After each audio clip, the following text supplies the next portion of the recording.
When Kathy Jessup asked me to be part of this wonderful celebration of Tales 40 odd years, I was honored, but very unsure what story I should tell. I began to think of my time in Alberta, times of the conference, times of festivals, and I thought particularly of a weekend workshop that my partner Jan Andrews and I did as part of Tales' annual retreat one year. When I thought of Jan, I thought about how there was nothing in the world Jan liked better than to go to Alberta and go on a really challenging mountaineering trip into the Rockies. And as I thought more about Jan, I thought about her book, Out of the Everywhere. Now that's a book where Jan has collected stories, traditional folk and fairy tales, from a variety of different communities that have sent immigrants to Canada. And she set those stories in a Canadian landscape. She did this because she wanted to be part of that process of getting those old stories rooted, really rooted, in the countries that they travel to. And when I thought about that book, I knew what story I would tell today, because one of those stories is set in the Rockies. The story is Maria's Gift. Maria could not have imagined how far it was from that small, rugged village that she lived in Greece to the foothills of the Rockies, where her father was going to become a miner. Now, Maria's father said that life would be easier in Canada, but Maria found that wasn't true because on the long, hard trip to the Rockies, her mother died.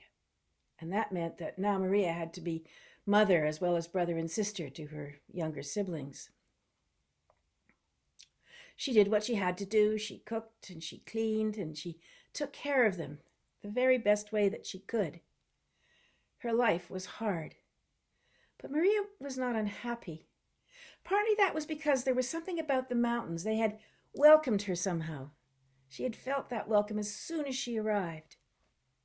In the summertime, she would take the children up into the meadows and they would play there amongst the flowers and leap back and forth over the shining streams that fell from the mountaintops.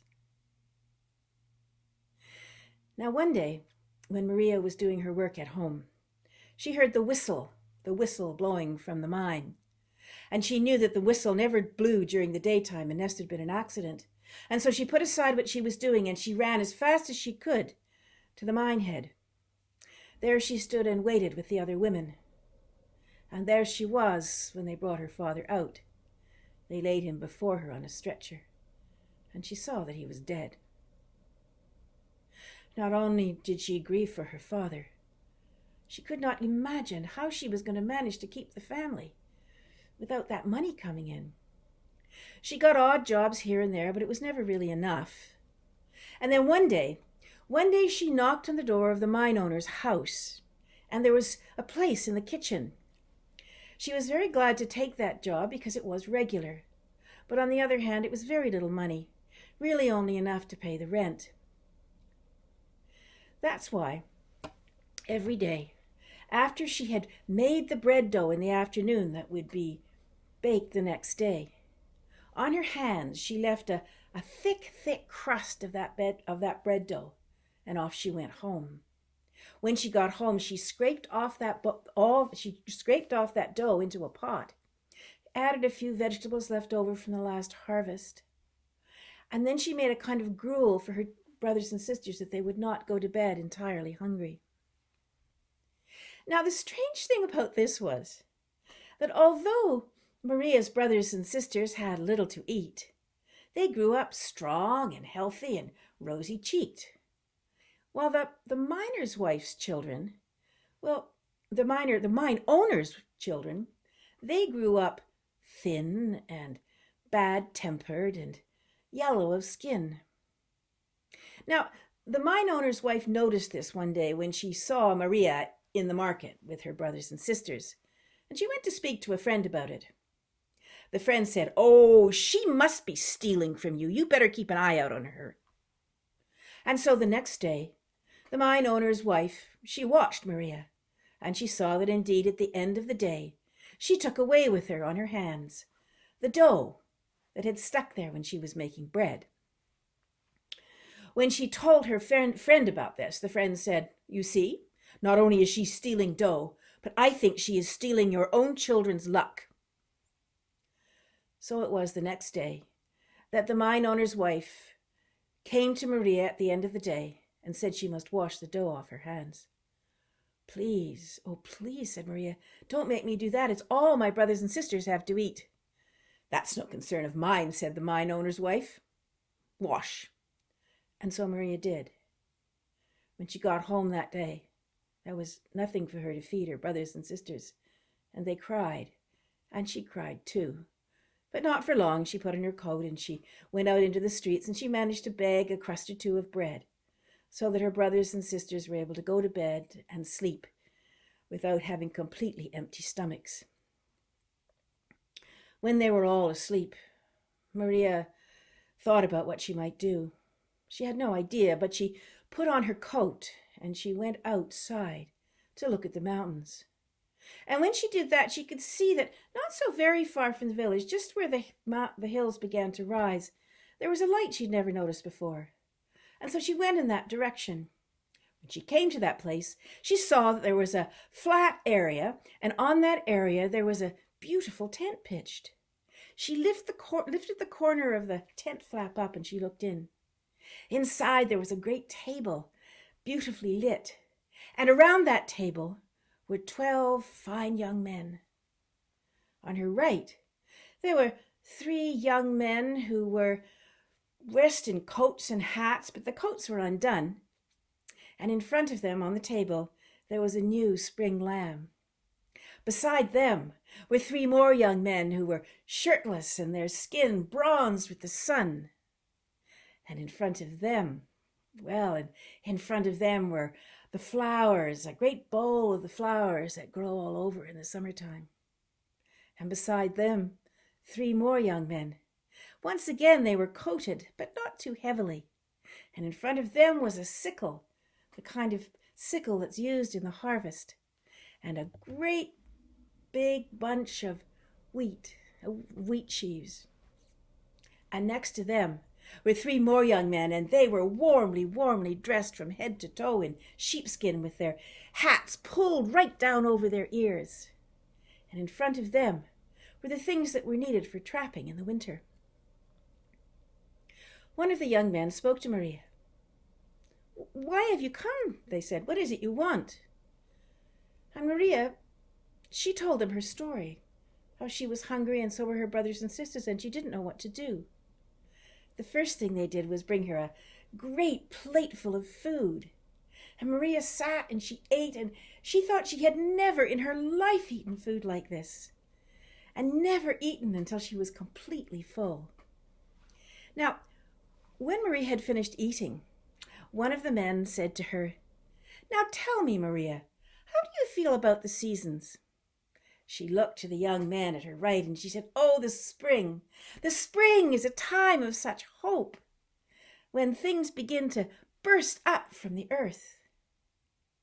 And the summer, well, the summer is the very best time for poor people because food is plentiful. We can fish in the rivers and get berries from the forest. Oh, that's a good time. And as for the fall, well, it's a lot of work, but the harvest shows us every time how generous the earth can be to those who take care of her. And as for the winter, it's true, it's a hard time, and both people and animals die. But if we had no winter, how else would the plants rest so that they could grow again in the spring? And how could my brothers and sisters have the delight of sliding down snowy hills on a winter's day?" "Is there no month of the year that you would do without?" said the man. "Not a one," said Maria. "I love each one of them in their own way." Now that man left the tent, and he came back very soon, carrying a bag. And he said to Maria, "I want you to take this bag with you. Don't open it until you get home." Well, it was time for her to leave, and so she said goodbye and thanked the men for their company, for the food, and for the bag that she was carrying with her, and home she went. By the time she got back to her little house, the sun was beginning to come up. She went and checked on all the children, and then she woke them up and got them ready to go off into the world to do their jobs or go to school. And when that was done, she went to where she put that bag and she opened it carefully and she dumped it out. And to her astonishment, a river of gold coins fell onto the floor. Now Maria knew exactly what to do with those. She took one of those gold coins, she put all the rest back in the bag, and she set off to the local store. She brought meat, she brought bread, she brought vegetables, she even brought some chocolate, along with some milk for her brothers and sisters. As she was going home with this wonderful amount of food, she met the mine owner's wife, and she told her she would not be coming to work again. And the mine owner's wife said to her, "How can you do that? What will you do to pay your rent?"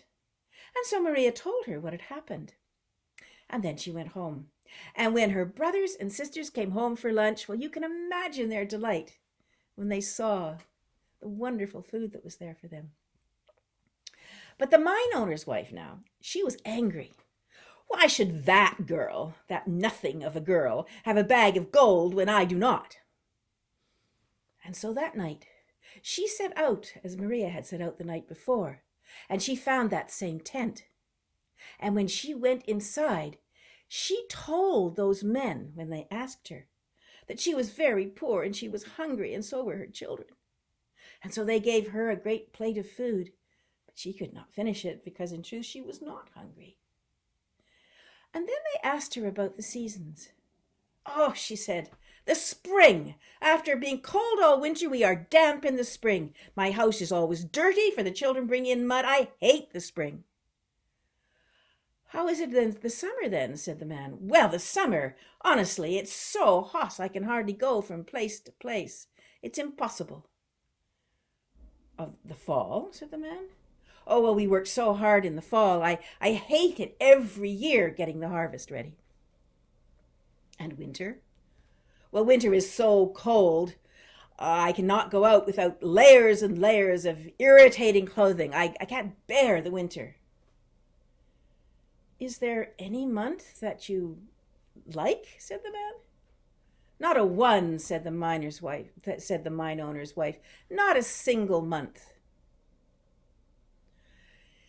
When it was time for her to go, that man who had been speaking to her also went outside, and he said, "I have something I wish you would take home." And he gave her a sack. And oh, she was pleased, and off she went.